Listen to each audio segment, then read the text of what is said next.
Good day to everyone. My name is Francella Dalida and we're the Group 13 and our topic is about resource management. So our agenda for today, the first discussion will be about resource planning framework for goods and services. Second topic, aggregate planning options. And third, strategies for aggregate planning. Fourth naman is disaggregation in manufacturing. And last is capacity requirements planning or CRP. But first, let's define resource management. Ang resource management ay yung proseso ng pagpaplano, scheduling, and pagkontrol ng lahat ng resources na magagamit to produce goods and services. Itong mga resources na tinutukoy is yung mga materials, equipment, facilities, and even yung mga tao or yung mga i-hire na employees. For example, isa kang manager, let's say, sa restaurant. As a manager, ko yung magpaplano, ano mga materials at equipment na kailangan to run the restaurant.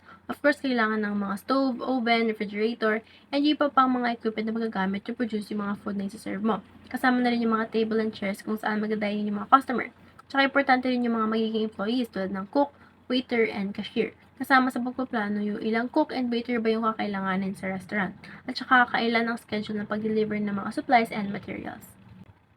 Para mas maging organized yung process ng pagpaplano for resources, meron tinatawag na framework for resource management planning for goods and services. Una yung forecasting. Na-discuss natin before, and ang forecasting is yung pag-predict ng future demand sa restaurant based sa past and present na data para ma-analyze ano yung magiging outcome ng business. Then after forecasting is aggregate planning. This is where you develop yung schedule na pag-operate at pagplan ng lahat ng mga materials and products na gagamitin for that given period of time. Usually 3 to 18 months. Let's say sa restaurant ulit or manager ka ng isang coffee shop. Magde-decide ka based sa na-forecast kung ilan yung kabuang food na ipiprepare mo for each month na yun. Gaano karaming waiters and cook ang kakailanganin depending sa demand and capacity. Once nakapag-aggregate planning ka na, then we will proceed to disaggregation. Disaggregation naman is gagawin natin mas detailed and specific yung aggregate plans para dun sa food and services na pinlano. For example, within that 3 to 18 months, ipaplano mo ano-anong specific na food item ang isa-serve such as pizza, pasta, chicken, at kung ano pa. Then, next is execution. Since nakapagplano na, this is when we carry out the plan para ma-achieve na yung mga goals ng business. From the word itself, we will execute lahat ng plan wherein we will coordinate yung mga suppliers, we will schedule yung mga deliveries, and mag-assign na ng mga tasks sa mga empleyado. So next we have is the aggregate planning option. So aggregate planning is a method for analyzing, developing, and maintaining a manufacturing plan that ensures uninterrupted production at a facility. So this will help a company in optimizing their production processes. So under the aggregate planning options, we have the demand management, production rate, workforce changes, inventory smoothing, and facilities, equipment, and transportation. Demand management. So, ito yung pag-oversee at manage ng demands ng customers mo. So, it involves understanding your customers' wants para ma-forecast and planning necessary steps to fulfill their demands. So, example is pricing strategies and promotions and advertising. So, ang revenue cost implications nito is mag-i-increase yung revenue and lower unit costs. So, next is production rate. So, in terms of manufacturing, ito yung number of goods na mapoproduce during a given period of time. So, it is also the amount of time it takes to produce 1 unit of a good. In terms naman of manpower, ito yung rate kung saan yung mga employees mo ay expected na makomplete yung certain task or job. So, yung production rate ay magdedepende sa bilis ng mga workers mo. So, example is pag-overtime, undertime, and subcontracting. Ang revenue cost implications naman nito is higher labor costs and premiums, idle time, lost opportunity cost, and overhead costs, and some loss of control. Next is workforce changes. Ito yung process kung saan yung mga companies ay ino-authorize nila yung employees nila na mag-adapt and excel kasabay ng pag-grow at change ng isang company. So, it involves hiring employees and training existing employees para makapag-adapt sa mga changes ng company. Example is hiring, layoffs, full and part-time labor mix. Ang revenue cost implications naman nito is acquisition and training costs, separation costs, and labor costs and productivity changes. Next is inventory smoothing. So, it is also known as anticipation inventory. Meaning, ito yung type ng inventory kung saan yung manufacturer nagpo-purchase at store ng products or supplies na sasobra sa current needs. in anticipation of a future event in case na kailanganin yung supplies para tuloy-tuloy lang yung selling process nila dahil hindi sila mauubusan ng stock. So example is anticipation, build inventories, allow stockouts, plan for back orders.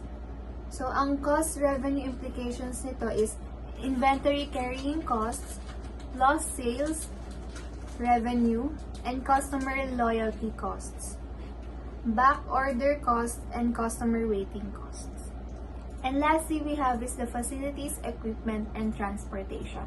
So, planning out, layout, and facilities, ito yung isa sa pinaka-importante sa planning dahil ito yung ginagamit natin para mag-facilitate ng anything necessary para sa manufacturing ng product o pag-deliver ng services ng isang company. So, these are the things we must consider. So, where facilities will be located, how labor and equipment should be organized, what kind of technology will be used, and how much long-term capacity and resources the organization will provide to meet customers' demands. Examples are open, closed, facilities and hours, resource utilization, carbon emissions, mode such as truck, rail, ship, and air, capacity and resource utilization. So the cost and revenue implication are variable and fixed cost, speed and reliability of service and delivery, low to high utilization impact on unit costs, inbound and outbound cost per mode, number of full or partial loads. Next we have is the level production strategy. So it plans for the same production rate in each time period. So it focuses on producing the same quantity of products at a consistent rate regardless of market demand. Ang advantage nito is na-optimize yung paggamit ng capacity.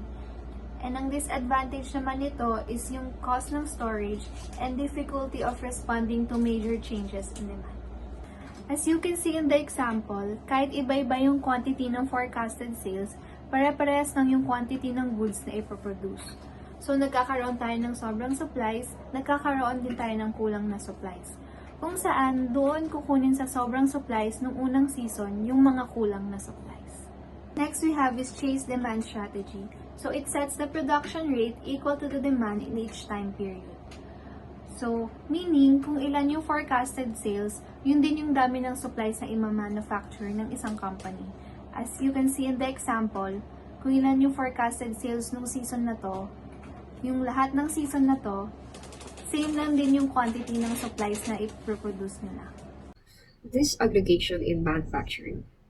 3 important techniques for disaggregating aggregate plans into executable operation plans.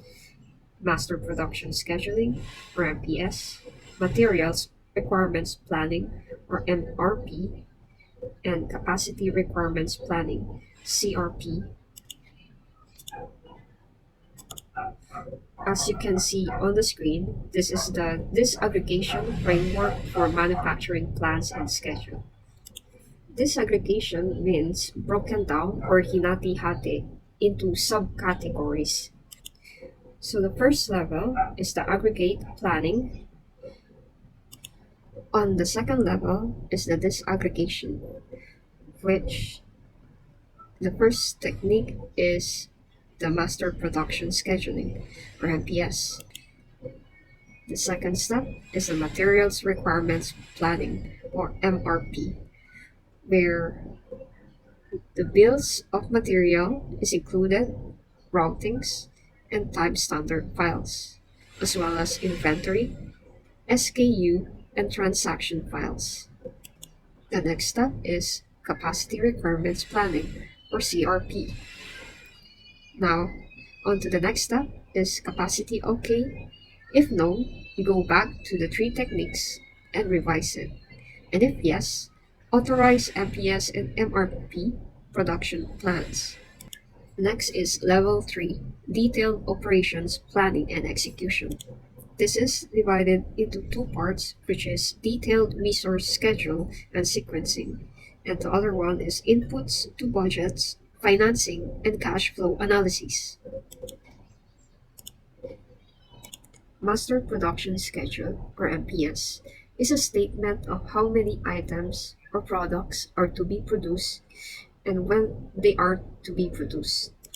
Nagbabago-bago din ito depende sa demand or capacity ng isang business. Typically developed for weekly time periods over 6 to 12 months horizon. As you can see on the screen, this is a master production scheduling sample. Next is Materials Requirements Planning or MRP.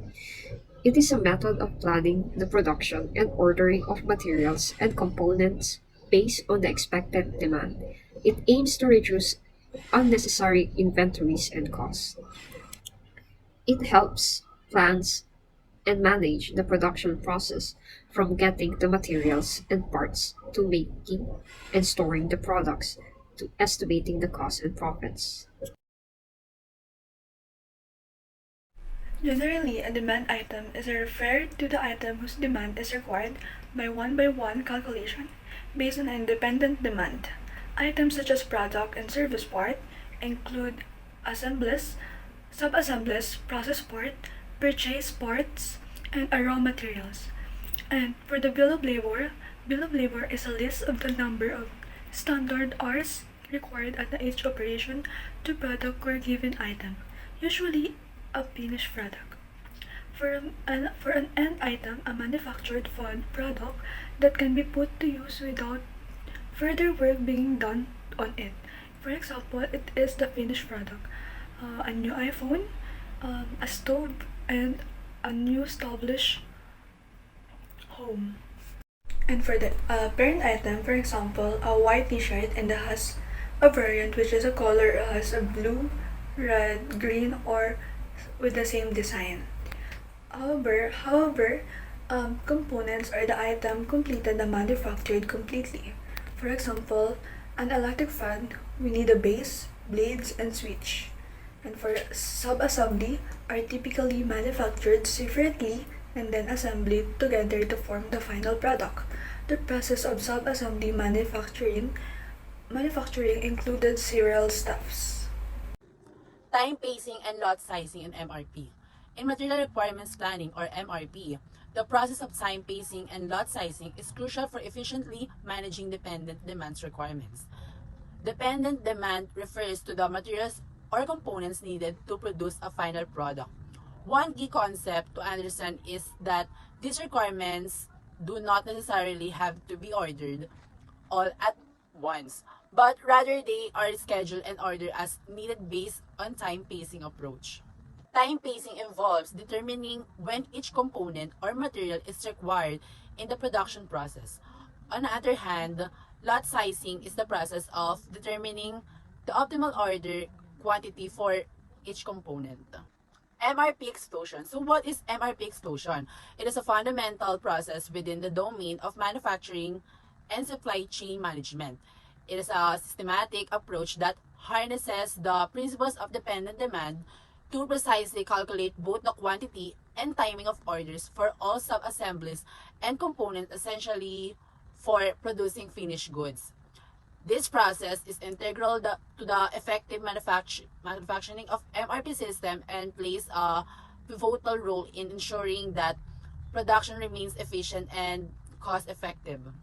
Time buckets. Time buckets play a significant role in the MRP, Material Requirements Planning, explosion process, defining the granularity of time used for planning and scheduling.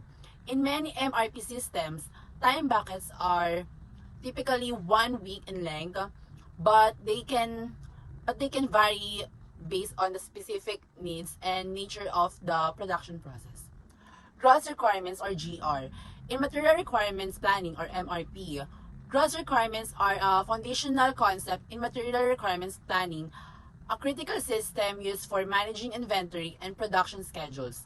Gross requirements represents the total demand for a particular item, and this demand is calculated based on the needs of the finished products for which that item is a component. The next one is Plan Order Receipt or POREC. It is a crucial element in the MRP system, helping businesses maintain a seamless and efficient production process. By clearly specifying the quantity and timing of order receipts, it enables effective scheduling, inventory management, and collaboration with suppliers, ultimately contributing to the successful and cost-effective execution of production plans. Planned Order Release, or POREL. It is a critical aspect of the MRP system, enabling companies to effectively coordinate and manage the release of orders for materials and components. By specifying both the quantity and timing of these releases, it facilitates production planning, inventory optimization, and seamless collaboration with suppliers, ultimately contributing to the successful execution of manufacturing plans and maintaining a well-functioning supply chain. So what is projected on-hand inventory, or POH? It is a crucial concept in inventory management and material planning systems. It is a calculated value representing the anticipated quantity of inventory that a business expects to have at the beginning of a specific time period. This projection is based on various factors, including existing on-hand inventory from the previous period, scheduled receipts, and planned order receipts, all adjusted by subtracting the gross requirements. Sizing is the process of determining the appropriate amount and timing of ordering to reduce costs. So there's the three common lot sizing methods for MRP. The first one is lot for lot, or LFL. The second one is fixed order quantity, or FOQ. And then the third one is periodic order quantity, or POQ. So lot refers to the quantity of an item ordered for delivery on a specific date or manufactured in a single production run. So in other words, lot size basically refers to the total quantity of a product ordered for manufacturing. In financial markets, lot size is a measure or quantity increment suitable to or precise by the party which is offering to buy or sell it. So a simple example of lot size is when we buy a pack of 6 chocolates, it refers to buying a single lot of chocolate. Lot for lot MRP is a method that orders or produce exactly the amount of each item that is needed to meet the demand for each period. This means that there is no excess inventory or shortage of materials, and the inventory level is minimized. Lot for lot MRP is suitable for items that have high holding costs, short lead times, variable demand, or low setup costs. So the fixed order quantity is an inventory management strategy where a predetermined order quantity is established and replenished when the inventory level reaches reorder point. So this strategy helps to ensure that the right amount of stock is available to meet customer demand. Periodic order quantity. So the amount of ordered changes with the demand. Quantity so ordered is called periodic order quantity, and POQ procedures, orders for replenishment, occur at fixed intervals. Example is if the store wants to keep inventory for 3 months at a time, it would divide the annual demand by the number of periods in a year. And the third and last technique for disaggregating aggregate plans is the capacity requirements planning, or CRP. This is when we plan kung ilang workers, machine, at materials yung needed para matapos yung dami ng products na kailangan magawa sa scheduled time. Yung capacity requirements planning helps na makapagplano para maiwasan yung problema sa production. For example, sa manufacturing company ng cabinet. In 1 month, kailangan makagawa ng 50 cabinets pero onti lang yung workers or tools. Dahil hindi napagplanuhan na maigi, possible na hindi ma-meet yung goals to make 50 cabinets. And of course, it will result na hindi masatisfy yung orders ng customer. And kung sobra naman yung workers or tools, magiging waste naman siya sa cost or space. That's why with CRP, it helps na mabalance yung supply and demand. In conclusion, resource management is an important skill when it comes to business operations to make sure that all resources are available sa tamang oras at sa tamang tasks. By learning resource management, we can all improve yung productivity and creativity natin in managing a business or organization para ma-maximize yung profits while minimizing yung mga costs at para masatisfy yung mga customers. And one day, if ever we become managers or business owners, we will be able to use these resource management lessons para makapag-provide ng quality and effective na work. And that's all about resource management. Thank you for listening.